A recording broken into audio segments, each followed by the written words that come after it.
Good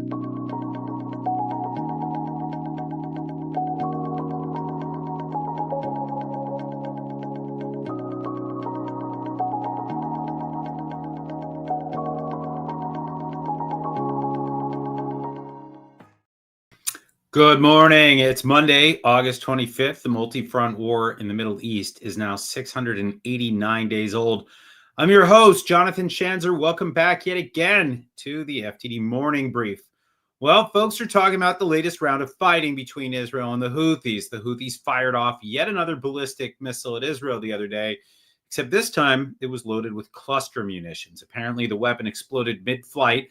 So no damage done, but the intent was there. So the Israeli forces fired back, hitting Houthi assets around Sana'a, a presidential palace, and a handful of energy installations. The battle goes on here, folks, and seemingly with no end in sight. I still believe that Israel should respond inside Iran every time the Houthis squeeze off another round, because the Yemeni group is an Iranian proxy after all, and the head of the octopus remains intact even after that 12-day war in June. Something's got to give. Today's guest is Jonathan Hessen, editor-in-chief of TV7 Israel News and a senior fellow at the Hudson Institute. He's also affiliated with the Jerusalem Institute for Strategy and Security. We're going to cover a lot of ground today, from Israel's plans for Gaza, what's going on in the West Bank, latest developments in Syria, the latest out of Lebanon, and beyond. So buckle up for that. That conversation is coming your way right after I share a few thoughts of my own. Let's talk about the biggest story nobody's talking about. Big things happening in Lebanon. On top of the steady weakening of Hezbollah, there's now a Lebanese effort to disarm the so-called Palestinian refugee camps. First, a quick corrective. Most people living in these 12 camps scattered across Lebanon are not refugees. Some 90% of them are descendants of refugees who were forced out of Israel or fled the fighting in 1948. So no, they're not refugees. Anywho, the Lebanese government has called for a monopoly of arms. This, of course, is a core characteristic of a functioning state. Hezbollah is in the crosshairs, but so are the Palestinians, who currently maintain armed and lawless enclaves within Lebanon: Hamas, PFLP, PIJ, and others. The first camp to be disarmed, that's Borj al-Barajne, which is located right in the heart of Dahia, the southern suburb of Beirut, traditionally dominated by Hezbollah. If that succeeds, and let's hope it does, the effort will expand to other camps and ultimately to the camp of Ain al-Hilwa, which is home to terrorists from all over the region. That camp is like the Star Wars cantina scene, except with Sunni and Shiite jihadists instead of aliens. In short, the Lebanese government is thinking big. It starts now with Palestinian terror groups, but it ends with Hezbollah. They all need to be disarmed. As they say in Arabic, shwaya shwaya, slowly, slowly. If it shakes out the right way, Israel could have a peaceful northern border, and maybe sooner than we think. Inshallah. Now for your headlines. Headline 1, Iran might limit its uranium enrichment to avoid further punishment from Israel and the West. According to the Telegraph in the UK, Iranian officials could soften their position to stave off further military action from the United States and Israel, and to prevent Britain, France, and Germany from reimposing sanctions, something that the European trio known as the E3 are threatening to do at the end of August if Tehran doesn't step back from its nuclear brinksmanship. That's in about a week, folks, in case you haven't looked at the calendar app on your phone. That's the one that looks like a calendar. Follow me here for more tech advice. Anyway, Ali Larijani, the secretary of Iran's Supreme National Security Council, is said to be leading efforts to convince the regime to reduce uranium enrichment levels. A senior Iranian official told the Telegraph that Larijani is receiving pushback from the Islamic Revolutionary Guard Corps, the IRGC, but that regime leadership seems to be open to limiting enrichment. It's a downright bizarre debate, given that there isn't much of a nuclear program right now. Most of it is in rubble, thanks to the Israelis and, of course, Donald Trump, who ordered those B-2 bomber strikes back in June. Headline 2, Egypt is reportedly bolstering its military presence along the border with Gaza. And I really don't like this. Really don't. We're talking about some 40,000 soldiers deployed in northern Sinai.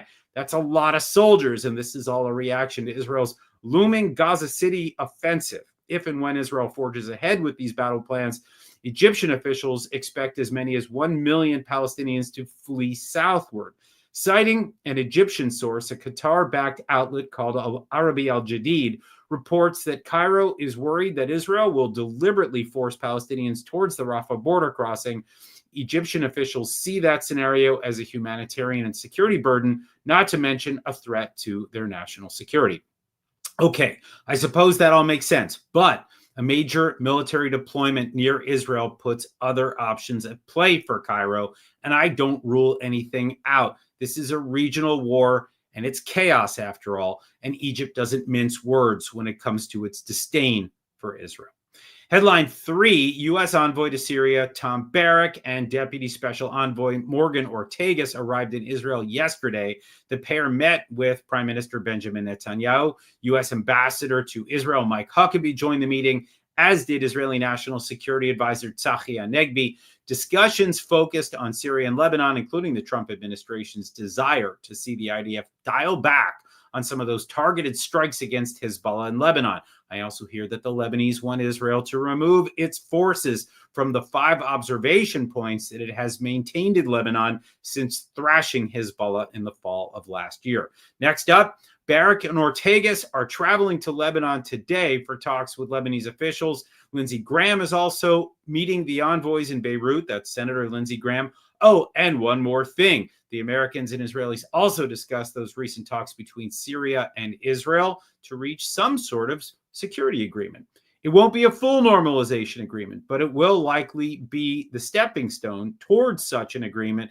And based on what I'm hearing and seeing, we could be seeing an announcement quite soon. And with that, as a point of departure, it's time to bring Jonathan Hessen of the Hudson Institute onto the show. Let's dive right in.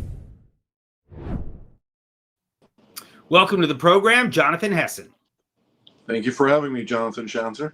All right. Us Jonathans got to stick together. All right. We're going to start with Syria because that's where I just left off. What is the story there? Are we going to see a security arrangement soon? What does that even look like in your view? Well, the situation right now, as you know, is quite fluid. Since the fall of the Assad regime on December 8th last year, we do see the Damascus regime under the current leader, Ahmed al-Shara, known in his previous life as Abu Muhammad al-Jolani, really trying to consolidate power throughout Syria. He's been failing to do so to this point in time. Nevertheless, his efforts to really deepen his influence in areas that are currently under either Alawite, Druze, or Kurdish influence have been increasing. And when we're talking here about southern Syria in particular, of course, the Druze there have had a list of demands which they have conveyed to Damascus following the fall again of the Assad regime, all of which were rejected by Ahmed al-Shara and his government, and therefore they were very concerned that their way of life, the fact that they're not Sunni Muslims, the fact that they are a minority that seeks to have some sort of an involvement in Syrian society, but nonetheless want to also have their own way of life preserved, cannot really bring themselves to believe that the same people who just a couple of years ago committed massacres against their fellow brethren in Idlib, the northwestern governorate of Syria, would not be as reformed as they claim. Right. So there is a certain situation here where they're very much concerned about that. They're concerned about the various developments that they saw since April, or rather March earlier this year, against the Alawites. Subsequently, in April, the attacks against the Druze in 2 suburbs of Damascus, just south of Damascus, called Sahnaya and Jaramana, where the al-Jolani government has managed to commit mini atrocities, we may call them that, compared to what subsequently occurred just in July, this past July, when really a heinous massacre occurred against the Druze and Christians living in Sweda alongside the Druze, with roughly 41 villages confiscated and conquered. Out of those, 34 have been completely destroyed. roughly 2,000 and more, still counting, have been massacred and murdered in brutal manners, and even videoed, bringing a lot of what happened on October 7th to mind. And then 8,000 wounded. Humanitarian conditions are becoming worse and worse. And Israel is seeing all that and is asking itself whether or not it can abide by a reality in which this Damascus regime can indeed be trusted with consolidating its power in southern Syria. Now, it is also very much keen on not seeing any heavy munitions or type of a heavy entrenchment of jihadists taking over southern Syria, and therefore Israel demands those guarantees and also limitations be imposed on Damascus. Okay, so we got a lot going on there, and I think it looks like it's going to line up nonetheless.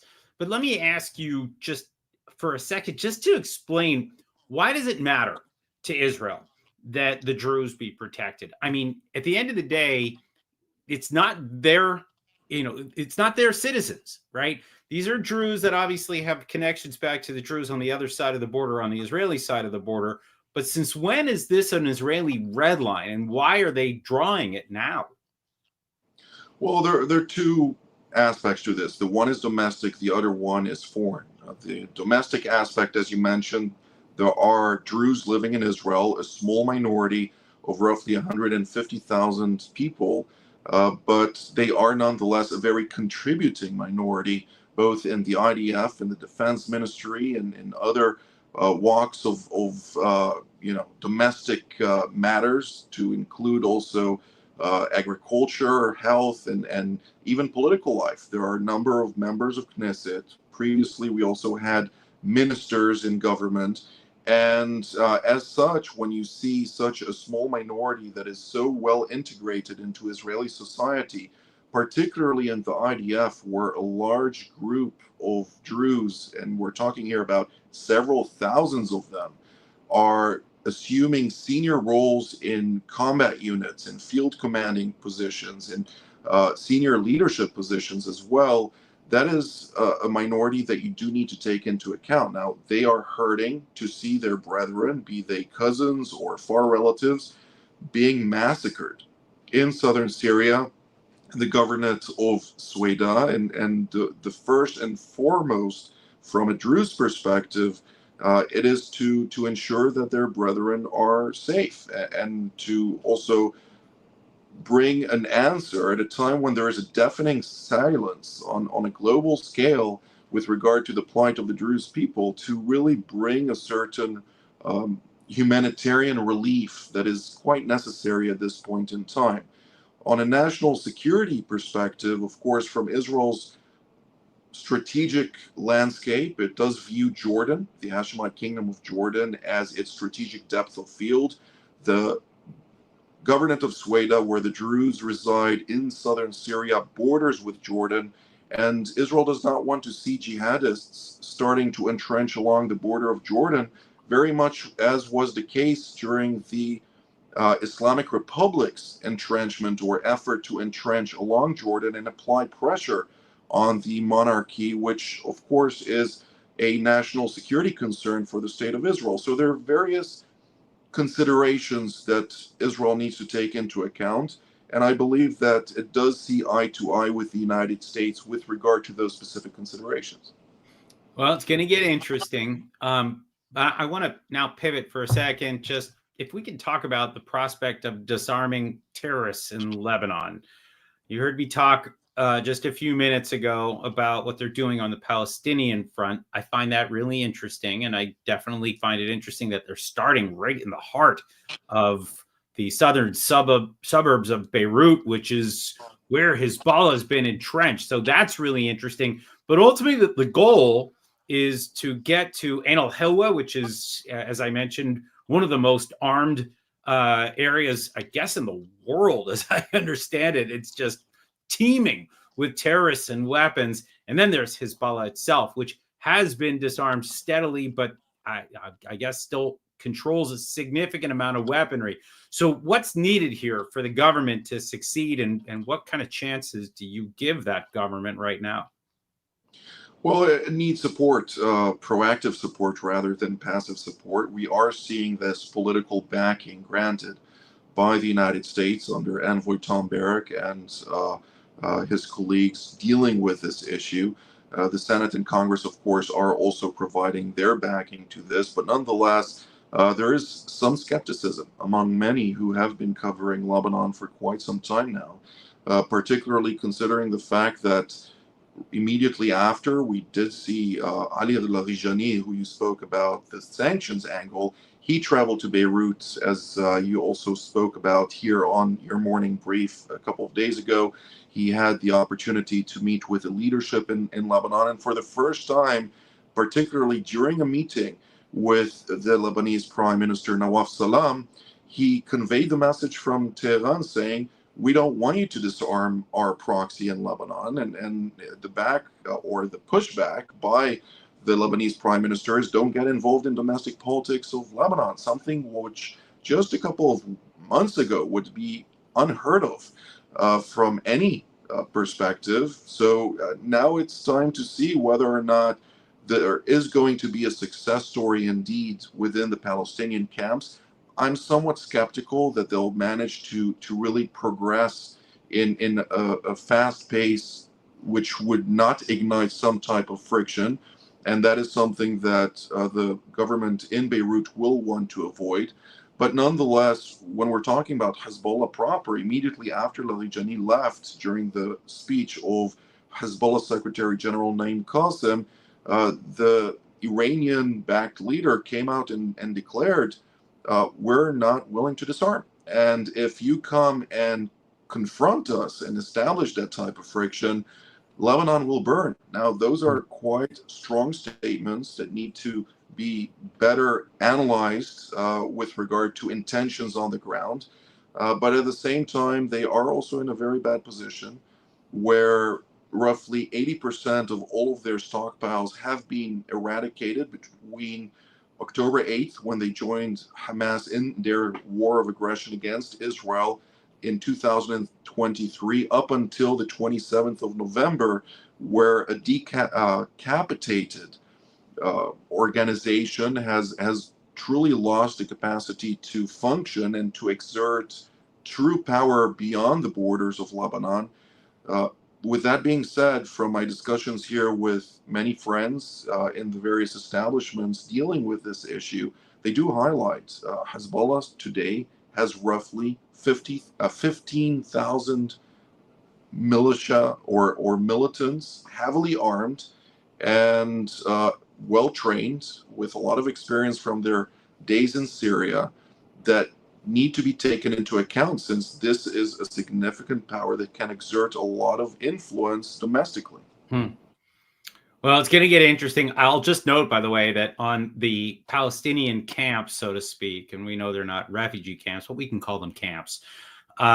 It's interesting. Right now, we're watching the Palestinian Authority, the Fatah faction, the PLO, get involved here. Mahmoud Abbas's son is actually directly engaged here and is endorsing the disarming of these camps, which I think it sets a really good precedent, because quite frankly, in Lebanon, they don't care so much about the Palestinians. And it's, sort of, okay, well, we did this, and, hey, we hold out the Palestinians as an example of what it looks like to disarm. Now we're going to this larger power. And I guess that's the logic. But I know we only have a couple minutes left with you here. I want to just ask you about Gaza. I know it remains a major focus for all Israelis because of the hostages, but then there's this Gaza City operation that's apparently looming. But then we're hearing that the Israelis are seriously considering the deal that's on the table, which may not even be for all the hostages. So is this a bluff on the part of Netanyahu? I mean, is he just holding out all these different options? That's sort of where I've tried to, if I've tried to assess his choices right now, he's got many. And I don't know if he seems ready to pull the trigger on one or another. Is that your sense, or is there a broader strategy that you're picking up right now? I'm not sure about the broader strategy necessarily. What I do see from my perspective, and this is just a brief analysis that was in the workings from the last couple of days. The government here in Jerusalem is really keen on maintaining the coalition. They're very concerned about any type of situation where friction may emerge. And therefore, Netanyahu, who does currently have a long list of options on the table, needs to take into consideration that he may want to let things play out and see whether or not he can exert additional pressure. This might cause the so-called train station to come and pass with regard to whether or not he is able to get a full-fledged deal. It is currently on the table. A lot of pressure is being applied on Hamas, which is struggling. There are concrete reports about significant struggles for this organization, both in Gaza City as well as in the central camps, where remnants or splinters of various resistance pockets, as we call them, remain. But nonetheless, there are various considerations at play.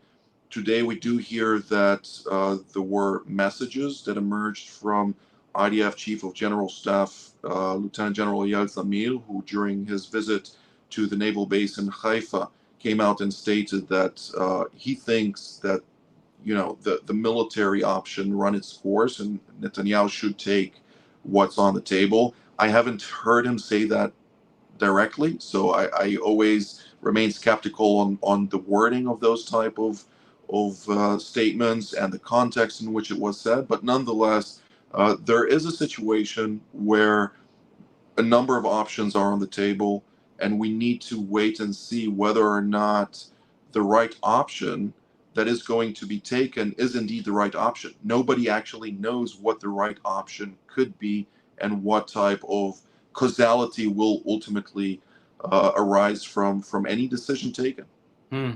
Yeah, really. I mean, really feels like a crossroads here. The Zamir one is interesting to watch, of course, because Zamir was tapped by Bibi personally, wanted him to become the next chief of staff, viewed him as a loyalist, and now you're seeing this so-called loyalist come out and potentially, I think it's actually been confirmed because it's been more than once now, where he's contesting some of the words of the prime minister, which is fascinating. Not a normal thing here, but of course, we're not living in normal times. Jonathan, I had planned to ask you some questions about Qatar and Turkey. We're going to do that another time because I know your time is valuable here this morning. We'll bring you back on the program. We'll talk about my two least favorite American allies and the damage they're doing to the Middle East. We'll do that another time. In the meantime, I just want to thank you for joining us today on the FDD Morning Brief. Thank you for having me, Jonathan.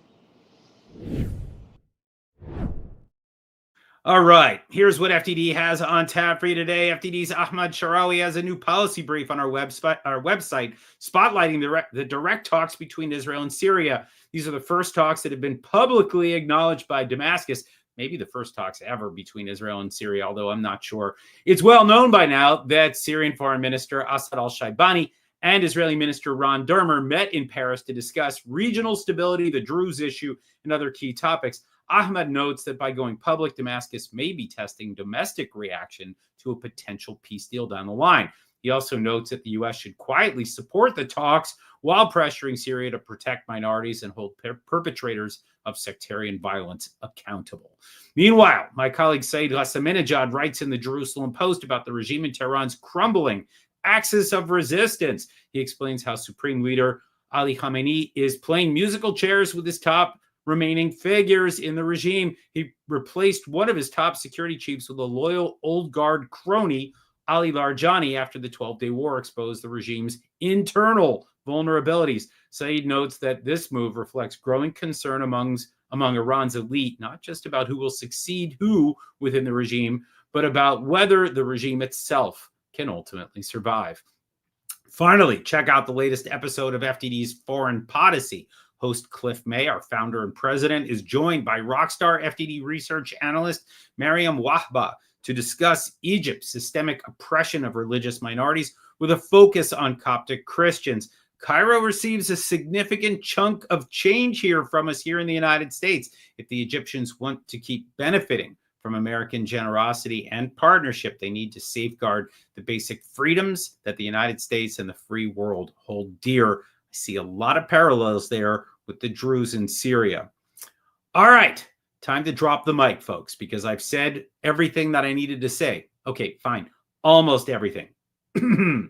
If you're craving more smartness, check out the expert analysis on our website, FDD.org. Read our quick takes on X or watch the videos we post on Instagram and YouTube. You can also make that munificent, magnanimous, and otherwise generous tax-deductible donation anytime at FDD.org/invest. Tune in Wednesday for more think tanky analysis and a top-notch guest.